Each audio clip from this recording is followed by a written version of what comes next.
ओम श्री विष्णुवे नमः। नजल निर्जला एकादशी व्रत कथा। पुराणों में कहा गया है कि ज्येष्ठ शुक्ल एकादशी, जिसे निर्जला एकादशी या कुछ स्थानों पर नजल एकादशी कहते हैं, सभी एकादशियों में सबसे श्रेष्ठ मानी जाती है।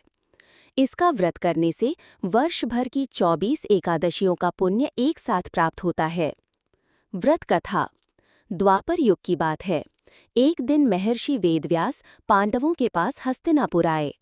पांडवों ने उनका आदरपूर्वक स्वागत किया और उनसे व्रतों का महत्व पूछा। धर्मराज युधिष्ठिर ने विशेष रूप से एकादशी व्रत के बारे में जानकारी चाही।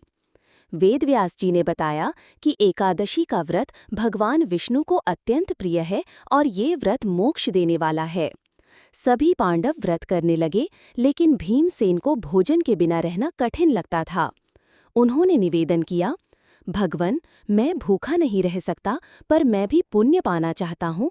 क्या कोई उपाय है जिससे मुझे सब एकादशियों का फल मिल जाए?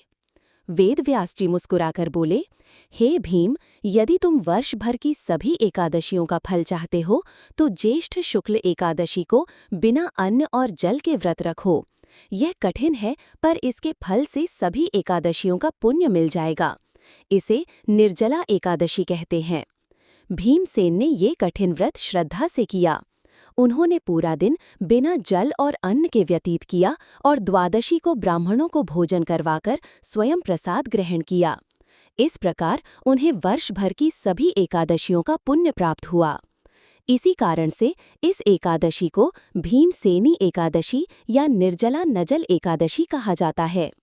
फल: इस व्रत से सभी पाप नष्ट हो जाते हैं, पुण्य की प्राप्ति होती है और अंत में मोक्ष भी मिलता है।